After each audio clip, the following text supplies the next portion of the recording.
Welcome to my channel. हम लोग इडोटेरिया का जो न्यू बुक आया है 2025 फोर्थ एडिशन बिहार वस्तुनिष्ठ समान अध्ययन डिस्कस कर रहे थे। इसमें टोटल 53 प्रैक्टिस सेट के रूप में ये बुक है, जिसका हम लोग सेट नंबर 14 आज डिस्कस करेंगे।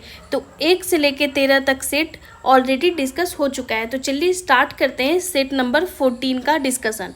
तो सेट नंबर 14 का पहला क्वेश्चन है कि वर्तमान में राज्यपाल का वेतन कितना है। तो वर्तमान में राज्यपाल का जो वेतन है वो 3.5 लाख रुपया है, इसलिए ऑप्शन नंबर सी सही हो जाएगा, 3.5 लाख। नेक्स्ट है सेकेंड नंबर क्वेश्चन कि राज्य वित्त आयोग का गठन किसके द्वारा किया जाता है। मतलब जो स्टेट फाइनेंस कमीशन होता है उसका गठन कौन करता है, तो वो राज्य के राज्यपाल ही करते हैं, इसलिए ऑप्शन नंबर ए सही हो जाएगा, राज्यपाल। नेक्स्ट है तीसरा नंबर क्वेश्चन है कि विधानसभा सदस्य बनने हेतु योग्यताएं हैं। मतलब क्या एलिजिबिलिटी है जिससे आप विधानसभा सदस्य बन सकते हैं। तो पहला हुआ भारत का नागरिक हो, बिल्कुल सही। दूसरा है कि 25 वर्ष की आयु पूरी कर चुका हो, ये भी सही है। और कोई लाभ के पद पर न हो, ये भी सही है। तो ये तीनों योग्यताएं बिल्कुल सही है विधानसभा के सदस्य बनने के लिए, ठीक है।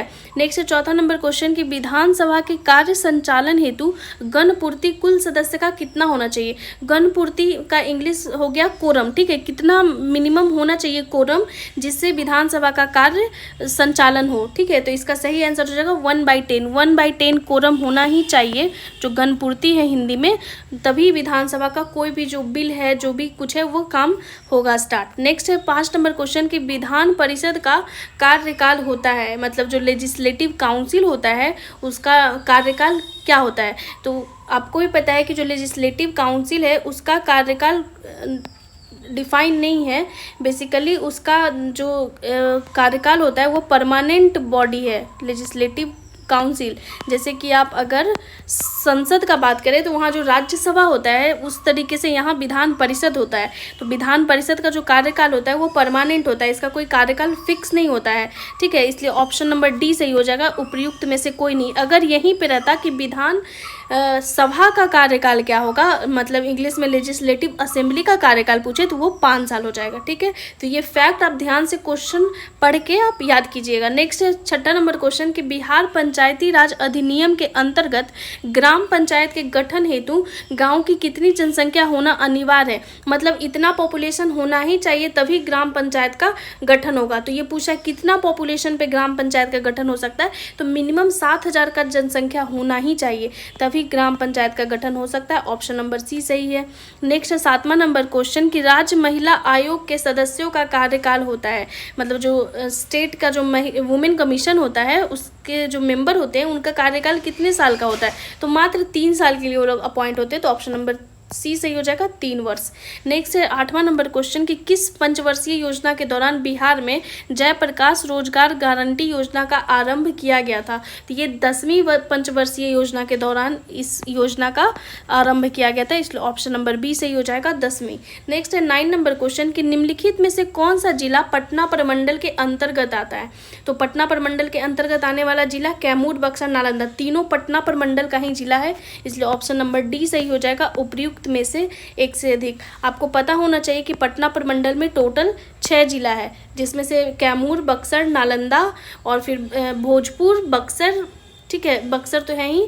तो इस तरीके से 6 जिला, एक पटना खुद है, तो 6 टोटल जिला आता है पटना प्रमंडल के अंतर्गत। और बिहार में टोटल प्रमंडल कितना है, तो टोटल 9 प्रमंडल है बिहार में, ठीक है। नेक्स्ट 10वां क्वेश्चन कि बिहार के पहले निर्दलीय मुख्यमंत्री कौन है। देखिए यहाँ पे क्या लग गया, निर्दलीय मतलब वो बिना किसी दल से जुड़े हुए थे, तो ये थे महामाया प्रसाद सिन्हा। अगर यही क्वेश्चन घुमा के पूछे कि बिहार के पहले गैर कांग्रेसी मुख्यमंत्री कौन है, तो भी आंसर क्या होगा, महामाया प्रसाद सिन्हा। अगर पहले निर्दलीय मुख्यमंत्री पूछे तो भी क्या होगा आंसर, महामाया प्रसाद सिन्हा ही होगा। नेक्स्ट 11 नंबर क्वेश्चन कि राजेंद्र प्रसाद को किस वर्ष सर्वोच्च सम्मान भारत रत्न से सम्मानित किया गया था। तो डॉक्टर राजेंद्र प्रसाद को भारत रत्न कब मिला था, तो उनको मिला था 1962 ईस्वी में ही भारत रत्न दे दिया गया था। तो ऑप्शन नंबर बी सही हो जाएगा, 1962। नेक्स्ट है कि बिहार में गंगा नदी की लंबाई कितनी है। मतलब जो गंगा नदी बिहार में फ्लो करती है, अगर हम रफली यहाँ पे बिहार का मैप बना दें, ठीक है, और ये बिहार है, तो यहाँ से ये जो गंगा नदी प्रवाहित कर रही है पूरे बिहार में, तो इसका टोटल लंबाई कितना है ये पूछ रहा है। तो टोटल 445 किलोमीटर इसका लंबाई है टोटल, जो बिहार में गंगा नदी प्रवाहित होती है। नेक्स्ट है 13 नंबर क्वेश्चन कि निम्नलिखित में से किस जलप्रपात को खादर कोह के नाम से जाना जाता है। कौन सा जलप्रपात है जिसको खादर कोह भी बोलते हैं? तो ये दुर्गावती जलप्रपात है। तो आपको कमेंट में बताना है कि दुर्गावती जो जलप्रपात है वो किस जिला में है। ठीक है, आपको बताना है कि किस जिला में ये जलप्रपात है, दुर्गावती जलप्रपात। नेक्स्ट 14 नंबर क्वेश्चन कि बलथर मिट्टी की प्रकृति होती है, मतलब जो बलथर मृदा होता है, जो बलथर सॉइल होता है, उसका नेचर कैसा होता है? तो उसका जो नेचर होता है वो एसिडिक होता है, यानी कि अम्लीय नेचर का होता है बलथर मिट्टी, इसलिए ऑप्शन नंबर ए सही हो जाएगा, उसमें एसिड का मात्रा ज़्यादा होता है। ठीक है, नेक्स्ट है 15 नंबर क्वेश्चन कि बांगर मिट्टी में किसकी प्रधानता होती है। जो बांगर सॉइल होता है उसमें कौन सा जो एलिमेंट है वो ज़्यादा पाया जाता है? तो उसमें पोटास बहुत ज़्यादा मात्रा में पाया जाता है बांगर मिट्टी में, तो ऑप्शन नंबर ए सही हो जाएगा, पोटास। ठीक है, नेक्स्ट है 16 नंबर क्वेश्चन कि किस वर्ष बिहार में भीषण भूकंप आया था, मतलब बहुत बड़े लेवल का अर्थक्वेक आया था बिहार में और बहुत बड़ा त्रासदी हुआ था। तो ये 1934 ईस्वी का ही बात है कि जब बिहार में बहुत बड़े लेवल पे भूकंप आया था। ठीक है, नेक्स्ट है 17 नंबर क्वेश्चन कि पुस्तक टोकरी में दिगंत थेरी गाथा के लेखक हैं। ये पुस्तक का नाम है। ठीक है, टोकरी में दिगंत थेरी गाथा। तो इसके राइटर कौन है ये पूछा है, तो इसके राइटर अनामिका, अनामिका याद रखिएगा, अनामिका का ही रचना है टोकरी में दिगंत थेरी गाथा। ठीक है, नेक्स्ट क्वेश्चन 18 नंबर है कि मुख्यमंत्री कोसी मलबरी योजना के अंतर्गत कितने जिलों का चयन किया गया है। तो ये इस योजना के तहत, ठीक है, कितना जिला बिहार का शामिल है ये क्वेश्चन है। तो इसमें टोटल 7 जिला शामिल है। मुख्यमंत्री कोसी मलबरी योजना के अंतर्गत टोटल 7 जिला को सेलेक्ट किया गया है। नेक्स्ट है 19 नंबर क्वेश्चन कि बिहार में चर्म प्रौद्योगिकी संस्थान की स्थापना कहाँ की गई है, मतलब जो लेदर वाला जो इंस्टीट्यूट है वो कहाँ स्थित है। तो ये स्थित है मुजफ्फरपुर में, ऑप्शन नंबर बी सही है, मुजफ्फरपुर। ठीक है, option number B Muzaffarpur. Next है आपका 20 नंबर क्वेश्चन कि मुख्यमंत्री कन्या सुरक्षा योजना के तहत सरकार द्वारा लाभार्थियों को कितनी राशि प्रदान की जाती है। तो बिहार गवर्नमेंट का बहुत ही अच्छा इनिशिएटिव है मुख्यमंत्री कन्या सुरक्षा योजना। इसके तहत जो बिहार गवर्नमेंट है वो राशि देती है टोटल 51,000 रुपया। ठीक है, तो ऑप्शन नंबर सी सही हो जाएगा, 51,000 टोटल रुपया मिलता है मुख्यमंत्री कन्या सुरक्षा योजना के तहत। नेक्स्ट है 21 नंबर क्वेश्चन कि निम्न में से किसे बिहार की राजनीति का संत कहा जाता है। तो ये भी फैक्ट वाला क्वेश्चन और बहुत ही अच्छा क्वेश्चन है। तो बिहार की राजनीति का संत भोला पासवान शास्त्री जी को कहा जाता है, इसलिए ऑप्शन नंबर ए सही हो जाएगा, भोला पासवान शास्त्री। नेक्स्ट है 22 नंबर का क्वेश्चन कि निम्नलिखित में से किस मिट्टी को करैल केवाल मिट्टी के नाम से जाना जाता है। क्वेश्चन इस तरीके से भी घुमा के पूछा है एक बार बीपीएससी कि करैल केवाल क्या है। तो करैल केवाल क्या है, तो यह एक मिट्टी है और इस मिट्टी को और किस नाम से जानते हैं, तो इस मिट्टी को हम लोग पुरानी जलोढ़ मिट्टी के भी नाम से जानते हैं, इसलिए ऑप्शन नंबर ए सही हो जाएगा, पुरानी जलोढ़ मिट्टी को भी करैल केवाल मिट्टी के नाम से जाना जाता है। ठीक है, क्वेश्चन नंबर 23 है कि दिए गए विकल्पों में कौन सी नदी दक्षिण दिशा से गंगा नदी में मिलती है। मतलब अगर यहाँ पे हम बिहार का मैप ड्रॉ करते हैं, ठीक है, अगर ये बिहार है, ठीक है, रफली बिहार है और यहाँ से गंगा नदी जा रही है, तो पूछ रहा है कि दक्षिण से कौन गंगा नदी में मिल रही है, कौन सी नदी। तो इस सोन नदी भी यहाँ से मिलती है दक्षिण से गंगा में। ठीक है, पुनपुन भी, कर्मनाशा इधर से मिलती है, फल्गु भी मिलती है। तो ये सारी नदी सोन, फल्गु, पुनपुन, कर्मनाशा, ये सब नदी जो है दक्षिण दिशा से गंगा में मिलती है, इसलिए ऑप्शन नंबर डी सही हो जाएगा, उपयुक्त में से एक से अधिक, क्योंकि तीनों ऑप्शन इसका सही है। नेक्स्ट 24 नंबर क्वेश्चन कि निम्नलिखित में से किसे घोघा झील के नाम से जाना जाता है। ये भी क्वेश्चन बहुत ही इंपॉर्टेंट है, घोघा झील। तो घोघा झील को हम लोग गोगा बिल झील के नाम से भी जानते हैं, इसलिए ऑप्शन नंबर ए सही हो जाएगा, गोगा बिल झील। ठीक है, नेक्स्ट है 25 नंबर क्वेश्चन कि विश्व आर्द्र भूमि दिवस मनाया जाता है। तो ये कब मनाया जाता है, तो ये 2 फरवरी को मनाया जाता है, इसलिए ऑप्शन नंबर ए सही हो जाएगा, 2 फरवरी। नेक्स्ट 26 नंबर क्वेश्चन कि परवर्ती गुप्त वंश का अंतिम शासक कौन था। तो इसका अंतिम शासक था जीवित गुप्त द्वितीय, इसलिए ऑप्शन नंबर ए सही हो जाएगा, परवर्ती गुप्त वंश का अंतिम शासक जीवित गुप्त द्वितीय था। नेक्स्ट है 27 नंबर क्वेश्चन कि उदंतपुरी एवं नालंदा विश्वविद्यालय को किसने ध्वस्त किया था। तो बहुत ही इजी क्वेश्चन है कि उदंतपुरी और नालंदा को कौन डिस्ट्रॉय किया था, तो ये बख्तियार खिलजी। जब बख्तियार खिलजी बिहार पे आक्रमण किया था तो वो नालंदा यूनिवर्सिटी, विक्रमशिला, उदंतपुरी सबको ध्वस्त कर दिया था। नेक्स्ट है 28 नंबर क्वेश्चन कि चीनी यात्री इत्सिंग ने बिहार का भ्रमण किया था, तो ये पूछ रहा है किस शताब्दी में चीनी यात्री इत्सिंग जो था वो बिहार का भ्रमण किया था। तो ये भी क्वेश्चन बीपीएससी पूछा है, तो ये 7वीं शताब्दी में इत्सिंग जो था वो बिहार में भ्रमण किया था। तो ऑप्शन नंबर सी सही हो जाएगा 28 का।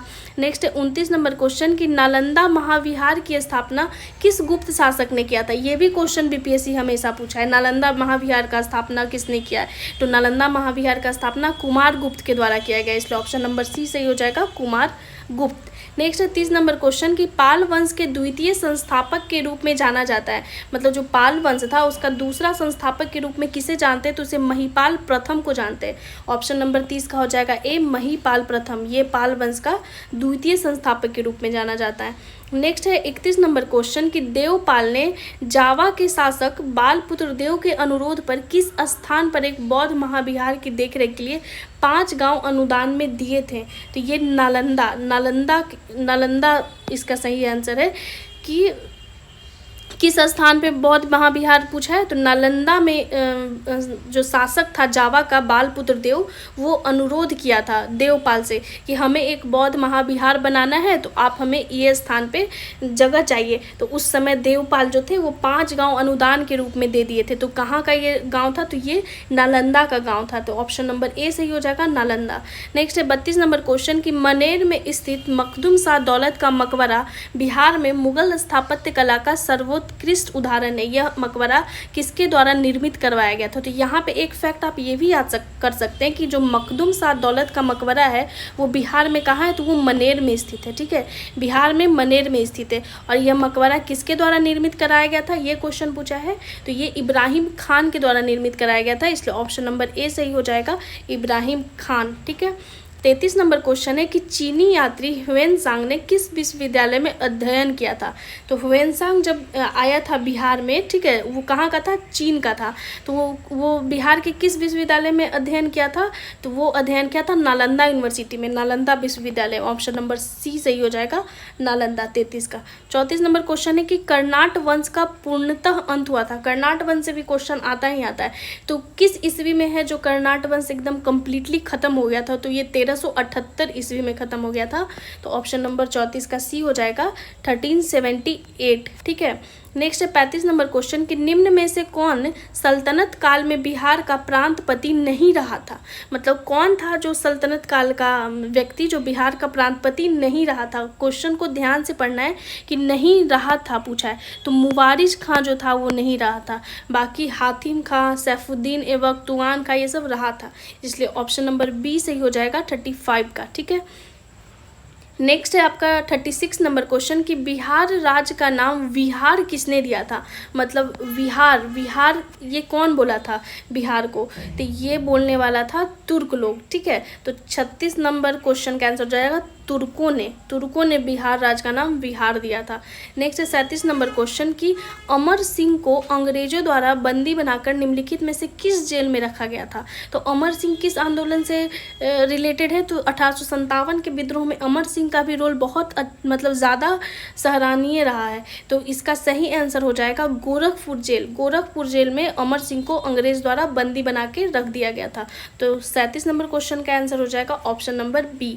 नेक्स्ट है 38 नंबर क्वेश्चन कि चंपारण एग्रेरियन समिति के सदस्यों में निम्नलिखित में से कौन सम्मिलित थे। मतलब जब चंपारण सत्याग्रह हुआ था 1917 में, तो उस समय चंपारण एग्रेरियन कमेटी बना था, तो उसमें पूछ रहा है कि उसका जो मेंबर था उसमें से कौन कौन था। तो इसमें सब थे, FG सलाई, रामनवमी प्रसाद, ब्रज किशोर प्रसाद। ठीक है, इसलिए 38 का सही आंसर क्या हो जाएगा, ऑप्शन नंबर डी, उपयुक्त में से एक से अधिक। ये सब लोग मेंबर थे, तीनों जो ऑप्शन है सही है।